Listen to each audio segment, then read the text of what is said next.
मैं सुरेंद्र सिंह चारण से आचार्य राजकीय महाविद्यालय धौलपुर।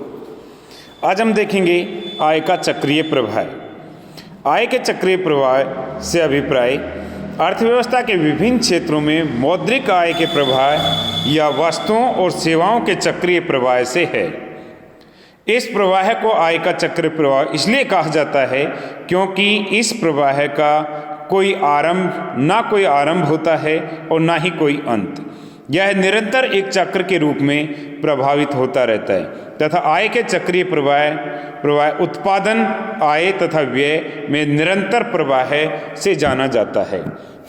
जैसे हम यहाँ देख रहे हैं कि किसी वस्तु का उत्पादन करेंगे, उससे आय होगी, आय से व्यय होगी और व्यय करेंगे तो उसका उत्पादन कार्य में लगाएंगे वो।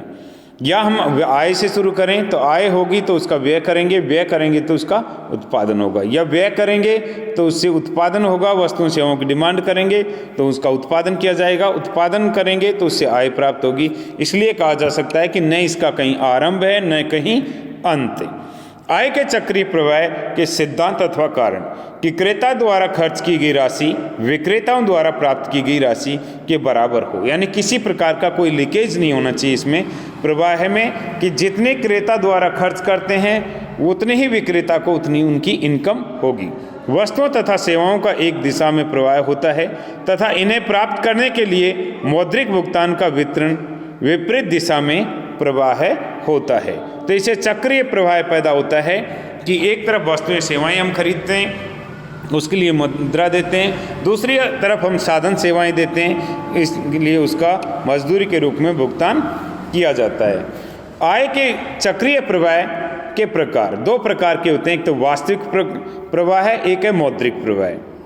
वास्तविक प्रवाह है कि एक साधारण अर्थव्यवस्था में साधन सेवाओं का पारिवारिक क्षेत्र से व्यावसायिक क्षेत्र की ओर प्रवाह है तथा उसके प्रति वस्तुओं और सेवाओं का व्यावसायिक क्षेत्र से पारिवारिक क्षेत्र की ओर प्रवाह वास्तविक प्रवाह कहलाता है। जिसके परिवार से फर्मों की तरफ प्रवाह कि साधन सेवाएं, श्रम, भूमि, पूंजी ये हम फर्मों को देते हैं, फर्में वस्तुएं और सेवाएं हमें उपलब्ध करवाती है पारिवारिक क्षेत्र को।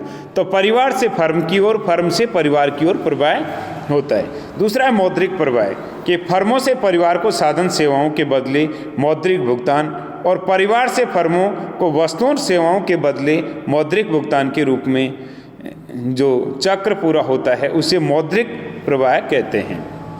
परिवार जो साधन सेवाओं पर व्यय, मजदूरी, लगान, ब्याज और फर्म क्या करेगी? परिवारों को देगी जो साधन सेवाएं ली थी, श्रम, भूमि, पूंजी और उद्यम लिया था, उसके लिए ब्याज, मजदूरी, लगान और लाभ की राशि इन्हें लौटाएगी पारिवारिक क्षेत्र को। पारिवारिक क्षेत्र ने जो वस्तुओं सेवाएं खरीदी थी फर्मों से, उन वस्तुओं और सेवाओं पर व्यय परिवार किसको देगा? वो पैसे फर्मों को। तो ये पैसे परिवार से फर्मों की तरफ आएंगे, फर्मों से वापस परिवार की तरफ। तो इसे हम कहेंगे मौद्रिक प्रवाह। अब हम देखेंगे ये अर्थव्यवस्था में एक तो 2 क्षेत्रीय अर्थव्यवस्था, 3 क्षेत्रीय अर्थव्यवस्था और 4 क्षेत्रीय अर्थव्यवस्था। तो पहले हम देखते हैं 2 क्षेत्रीय अर्थव्यवस्था कि 2 क्षेत्रीय अर्थव्यवस्था में आय के चक्रीय प्रवाह में केवल 2 क्षेत्र, घरेलू और पारिवारिक क्षेत्र तथा उत्पादन क्षेत्र। घरेलू या पारिवारिक क्षेत्र एक हो गया, दूसरा है उत्पादक क्षेत्र या औद्योगिक क्षेत्र के बीच होने वाले चक्रीय प्रवाह को 2 क्षेत्रीय चक्रीय प्रवाह कहते हैं। देखिए हमारे पास क्या करेंगे, फर्म और इधर परिवार जो है, फर्में वस्तुएं और सेवाएं किसे उपलब्ध करवाएगी? परिवार को। परिवार वस्तुओं और सेवाओं पर व्यय किया गया फर्मों को दे देगा। ऐसे ही परिवार है, साधन सेवाएं, श्रम, भूमि, पूंजी, उद्यम फर्मों को उपलब्ध करवाएगी। फर्म लगान, मजदूरी, ब्याज और लाभ के रूप में राशि परिवार को दे देगी। तो ये परिवार से फर्मों के बीच में चक्र जो होगा उसको 2 क्षेत्रीय चक्रीय प्रवाह कहते हैं। 3 क्षेत्रीय चक्रीय प्रवाह, देखिए 3 क्षेत्र में सरकार शामिल हो जाती है तीसरी। इसके अंदर क्या करेंगे? फर्म, परिवार और सरकार। इधर बीच में एक लेते हैं मुद्रा बाजार। मुद्रा बाजार से जो कुछ बचत हुई परिवार के पास वो मुद्रा बाजार में जमा कर देंगे और उधार की जरूरत होती है यहाँ से ले लेंगे। ऐसे हमें फर्म भी इधर बचत होगी तो मुद्रा बाजार में जमा करवाएगी, उधार की जरूरत होगी तो इससे लेगी मुद्रा। अब जोड़ा है हमने केवल यहाँ पर क्या? सरकारी क्षेत्र, जिसे 3 क्षेत्रीय बन गया। तो चले परिवार और फर्मों का जो हम पहले ऊपर वाले में इसमें देखा कि वस्तुएं सेवाएं परिवार को ये उपलब्ध करवाएंगे, इसके बदले व्यय वस्तुओं और सेवाओं पर किया गया व्यय फर्मों को मिलेगा। ऐसे ही ये साधन सेवाएं उपलब्ध करवाएंगे, साधन सेवाओं पर किया गया व्यय। तो ये तो दो क्षेत्रीय चक्रीय प्रवाह हो गए। अब तीसरा क्षेत्रीय चक्र प्रवाह सरकार के साथ अगर फर्मों को जोड़ें तो फर्मों से कर जिसको सरकार को मिलेंगे और आर्थिक अनुदान और सहायता सरकार किसको देगी? फर्मों को देगी। और वस्तुओं और सेवाओं पर किया गया व्यय भी सरकार फर्मों को देगी। तो फर्मों से सिर्फ सरकार क्या लेती है? टैक्स। और आर्थिक सहायता और वस्तुओं और सेवाओं पर किया गया व्यय फर्म सरकार को देती है। सरकार से और परिवार के बीच संबंध सरकार परिवार से कर लेती है। हस्तांतरण भुगतान सरकार किसको देगी? पारिवारिक क्षेत्र को देगी। तो ये था हमारा तीन क्षेत्रीय अर्थव्यवस्था की स्थिति में आय का चक्रीय प्रभाव। अब आ जाता है हमारा चार क्षेत्रीय चक्रीय प्रभाव। चार क्षेत्रीय प्रभाव में जो विदेश शेष विश्व है उसके साथ किया गया आयात निर्यात को हम इसमें शामिल कर देते हैं। तो इसमें पारिवारिक क्षेत्र, फर्में, सरकार, शेष विश्व और पूंजी बाजार इसके अंदर शामिल होता है। तो हमने परिवार और इसका पहले पूंजी बाजार का देखा, बचत और उधार का, और इधर से भी बचत और उधार। बचत होती है तो यहाँ जमा करवाएंगे, उधार लेंगे तो इसमें। पारिवारिक क्षेत्र का देखा कि यहाँ वस्तुएं और सेवाएं जो ये उपलब्ध करवाएगी परिवार को, परिवार इससे वस्तुओं और सेवाओं पर व्यय करेंगे। ऐसे साधन सेवाएं उपलब्ध करवाएंगे परिवार, और फर्में श्रमिक को मजदूरी लगान ब्याज के रूप में राशि परिवार को उपलब्ध करवाएगी। अब हम और सरकार के साथ जो जोड़े थे, सरकार के साथ फर्मों का जो रिश्ता है उसमें टैक्स जो सरकार को देती है फर्में, और बदले में ये अनुदान और वस्तुओं और सेवाओं पर किया गया व्यय फर्मों के साथ हो जाएगा। इधर परिवार कर सरकार को देता है, हस्तांतरण भुगतान सरकार परिवार को देती है। ये हमने तीन क्षेत्रीय तक देख लिया। अब जो शेष विश्व है उसका साथ फर्म से या फिर सरकार से होगा। फर्म के साथ में कि निर्यात करेंगे, और तो निर्यात करेंगे, जो निर्यातों से तो इनकम होगी, इसको निर्यातों से प्राप्त आय और आयातों का किया गया भुगतान। जो हम शेष विश्व से कुछ आयात करेंगे उसके लिए तो हम भुगतान करेंगे, और जो हम शेष विश्व में निर्यात करेंगे उसके लिए हमारी इनकम प्राप्त होगी।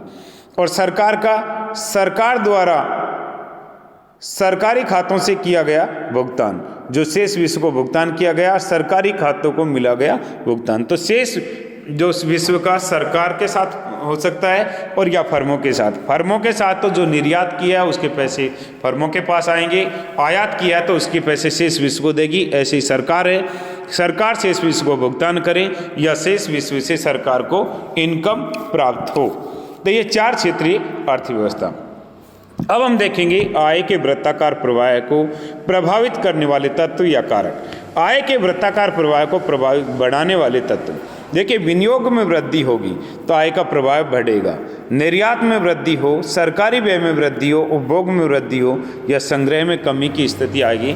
तो ऐसी स्थिति में आय के वृत्ताकार प्रभाव को, ये सब चीज़ें क्या है कि इनकम जो है मार्केट में बढ़ाती है, और ऐसी स्थिति में आय का वृत्ताकार प्रवाह बढ़ेगा। कुछ इसके आय के वृत्ताकार प्रवाह को घटाने वाले तत्व है कि बचत में वृद्धि आय के वृत्ताकार प्रवाह को घटाएगी, आयात में वृद्धि, कर में वृद्धि, उपभोग में कमी और सार्वजनिक व्यय में कमी अगर होती है तो ऐसी स्थिति में आय का वृत्ताकार प्रवाह कम होगा। यहाँ हमने दे रखा है SMT, जो यहाँ पर बचत है, इंपोर्ट है, आयात है, और टैक्स जो सरकार द्वारा कर है, इसको एक तरफ लेके SMT, और IGX, I है विनियोग, X G है जो सरकारी व्यय, और X से जो दे रखा है एक्सपोर्ट जो निर्यात। अगर ये दोनों बराबर है, इधर का हिस्सा और इधर का, ये दोनों का बराबर है तो आय का वृत्ताकार प्रवाह स्थिर होगा। यदि SMT जो लेस देन है IGX से, तो ऐसी स्थिति में क्योंकि ये जो हिस्सा है ये आय के वृत्ताकार को प्रवाह को बढ़ाने वाला है, और ये हिस्सा है वो घटाने वाला है। तो बढ़ाने वाला अगर भाग घटाने वाले भाग से ज़्यादा है तो आय का वृत्ताकार प्रवाह बढ़ेगा। और यदि SMT ग्रेटर देन है IGXT से, यानी यहाँ घटाने वाला जो भाग है वो बढ़ाने वाले भाग से ज़्यादा है, तो ऐसी स्थिति में आय का वृत्ताकार प्रवाह घटेगा। तो ये था हमारा आय का वृत्ताकार प्रवाह है।